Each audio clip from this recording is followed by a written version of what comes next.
Marxist ہمیں یہ بتاتے ہیں کہ اگر ہم آج کے اس افسانے کی مثال لیں، کیونکہ کامرڈ کے پاس ٹائم کم ہے، اس پہ زیادہ لمبی بحث پھر کبھی کریں گے،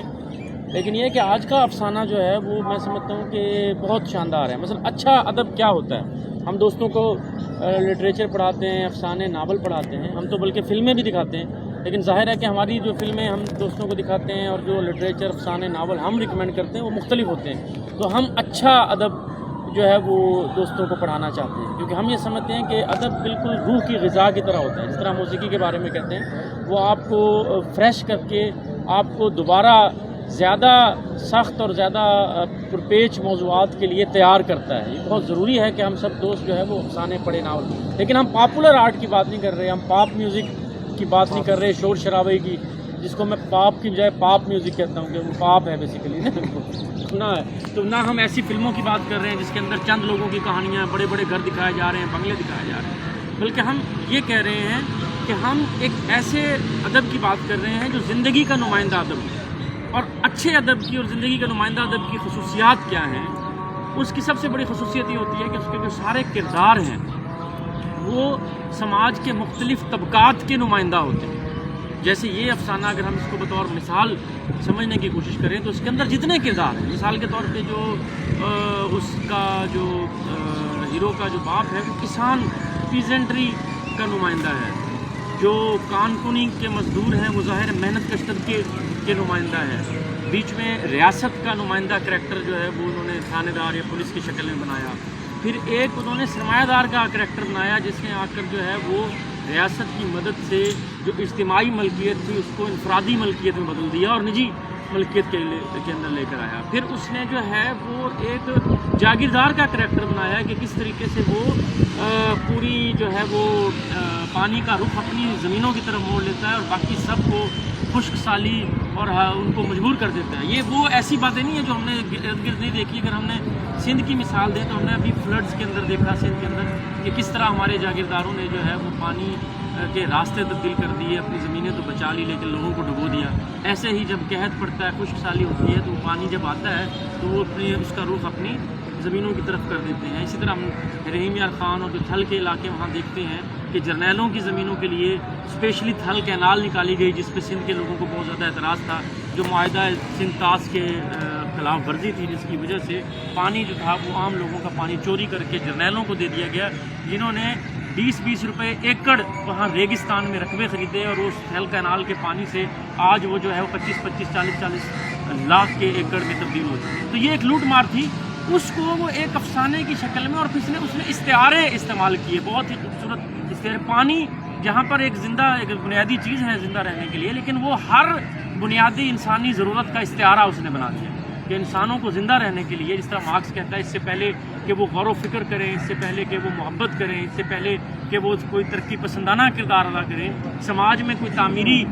کردار ادا کریں، ان کو زندہ رہنے کے لیے بنیادی لوازمات کی ضرورت ہے، جس کو ہم کھانا کہتے ہیں۔ یہاں پانی کو آپ کھانے اور باقی تمام اشیاء کے اندر استعمال کر سکتے ہیں جو آبادی کی اکثریت کے لیے دستیاب نہیں ہے، اور 1% یا 2% لوگوں نے ریاست کے اداروں کی معاونت سے اس کے اوپر قبضہ کر لیا، اور اس نے بڑی خوبصورتی سے اس کی پکچر دکھائی۔ اور پھر آپ یہ دیکھیں کہ اس نے جو ہے وہ جو مختلف طبقات ہیں ان کا کردار کتنی خوبصورتی سے ہمارے سامنے رکھا کہ ضرورت تو سب کو ہے،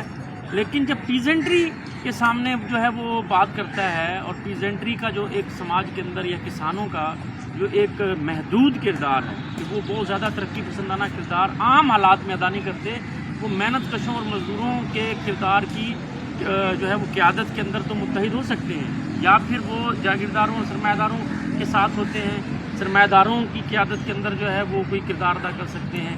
جو جمہوریت کے لیے، یا پھر وہ محنت کشوں کے لیے محنت کشوں کی قیادت میں متحد ہو سکتے ہیں۔ اور ان کے اندر ایک خوف ہوتا ہے، جو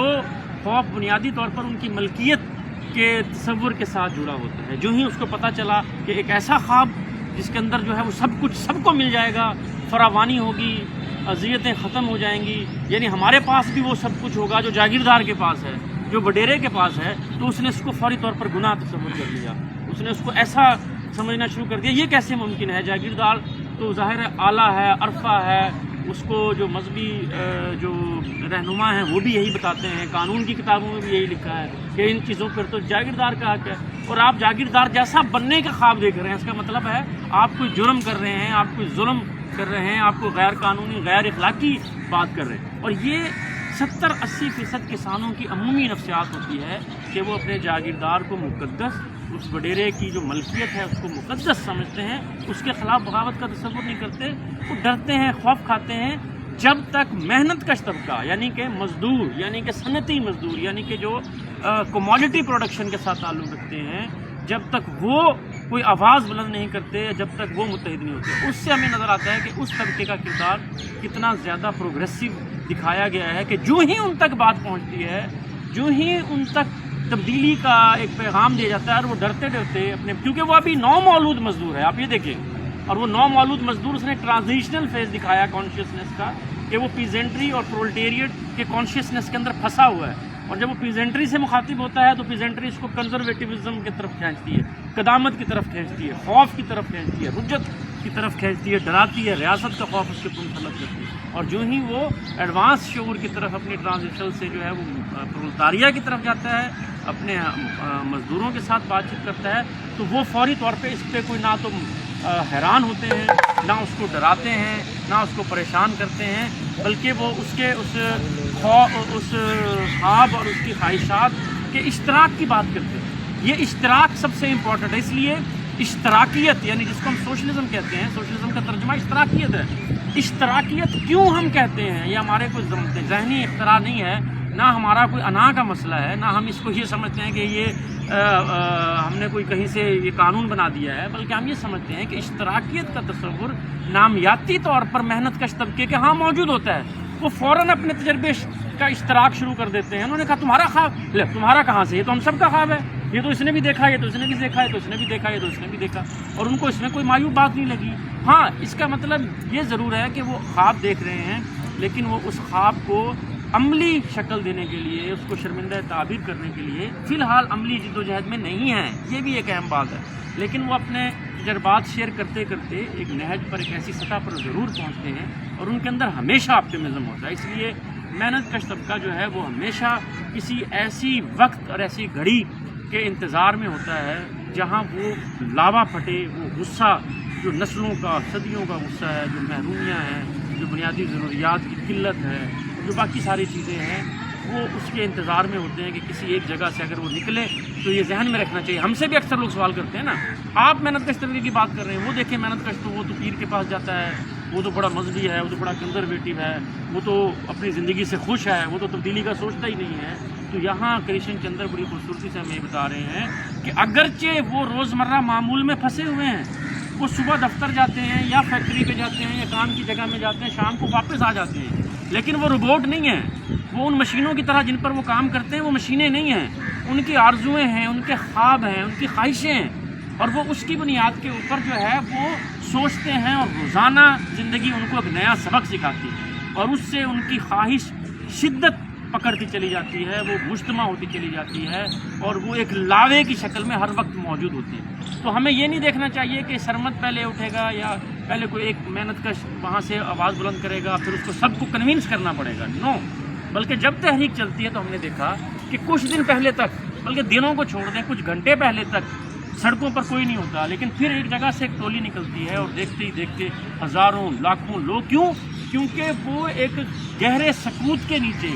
خاموشی کے اندر، وہ اس شور کا کہ ہمیشہ منتظر رہتے ہیں، وہ اس خواب کو دیکھتے رہتے ہیں، وہ اس کے انتظار میں رہتے ہیں. اور جو ہی ان کو لگتا ہے کہ ہماری بات کسی نے کی، ہماری آواز کسی نے اٹھائی، کسی پارٹی نے، کسی تنظیم نے، کسی گروہ نے، کسی فرد نے، کہیں سے بھی وہ ان کو ایک اشارہ ملتا ہے، تو جیسا وہ کہتے ہیں بادباں کھلنے سے پہلے کا اشارہ دیکھنا، تو وہ اشارہ کھلتے ہی، اشارہ نظر آتے ہی وہ پھر سڑکوں پر جو ہے نکل آتے ہیں. اس میں جو آخری بات میں کروں گا، ٹائم کی کمی کی وجہ سے اور بہت ساری باتیں تھیں، لیکن خواتین کے حوالے سے بڑی اہم بات ہے، محبت کے حوالے سے. اور عورت کو عام طور پر جو ہے وہ آپ کو پتہ ہے، کیونکہ ہم پیٹریارکی میں رہتے ہیں، پدر شاہی ہے، عورت کو بڑا پیسو دکھایا گیا ہے، اور عورت کو ایک ملکیت کے طور پہ دکھایا گیا ہے. اور جس سماج کی یہ نقشہ کھینچا گیا ہے وہ گاؤں کا نقشہ ہے. گاؤں میں پیٹریارکی اور وہ ساری چیزیں اس نے بڑے اچھے طریقے سے دکھائیں، اور اس کا بھی پہلا جو غصہ ہے وہ فوری طور پہ جو ہی لڑکی اپنی خواہش کا اظہار کرتی، یہ بھی اس نے ایکسپلین کیا کہ اس کی خواہش بنیادی طور پر اس کی بنیادی ضرورتوں کے منحصر ہے. اس کو ہمیشہ ہمیں سمجھنے کی کوشش کرنی چاہیے. اور اس نے بار بار خوبصورتی کے لیے جو استعارے استعمال کیے وہ ضرورتوں سے جوڑ دیے اس نے. مثلا جب وہ پانی کی مثال دے رہا ہے، وہ بل کھاتا ہوا، چشموں سے آتا ہوا، ساتھ ہی وہ لڑکی کی جو ہے وہ بات کر رہا ہے، لیکن جب بھی اس کے دماغ میں خوبصورتی کا تصور آتا ہے تو وہ ہر اس چیز کو خوبصورت بنا کے پیش کر رہا ہے جو اس کی بنیادی ضرورت پوری کر سکتی ہے. تو بنیادی طور پر اس چیز کو ہمیں سمجھنے کی ضرورت ہے کہ اس نے پھر یہ بھی دکھایا کہ عورت پیسیو نہیں ہے اور عورت مرد کی ضرورت نہیں ہے، بلکہ اس کی بھی کچھ ضروریات ہیں اور اس کے بھی خواب ہیں، اور وہ بھی اس کے لیے زندہ فعال دکھائی ہے، پیسیو نہیں دکھائی. بلکہ اس نے دیکھا کہ وہ لڑ رہی ہیں پانی کے لیے، تو ان کے مرد بعد میں آگے لڑ رہے ہیں. مطلب صرف ہمیں یہ دکھایا جاتا ہے زر زمین کے لیے لڑائی ہوتی ہے، یہاں دکھایا کہ پانی کے لیے، ضرورتوں کے لیے پہلے عورتیں لڑیں آپس میں. ٹھیک ہے، وہ محنت کش طبقے کے ایک طبقاتی پروگرام کے اوپر جاگیردار سے، سرمایہ دار سے نہیں لڑی، لیکن آپس میں لڑی. اٹ مینس کہ وہ پیسیو نہیں ہے، بلکہ اگر آپ دیکھیں طبقاتی جنگیں، لڑائیاں، انقلاب فرانس کو دیکھیں آپ جو ہے وہ انقلاب روس کو دیکھیں، آپ دیکھیں کہ بہت ساری لڑائیاں جو ہے، بہت ساری تحریکیں اور انقلابات عورتوں نے شروع کیے. تو یہاں عورت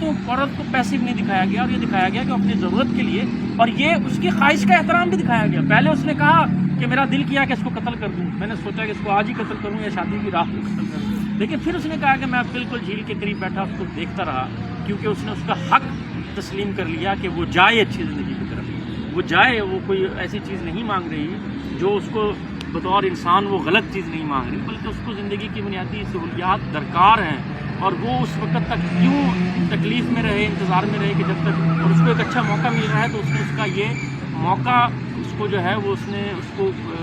کنسیڈر کیا. اور یہ جو وفا کے تصورات ہیں جو ہمارے اوپر جو ہے وہ ایک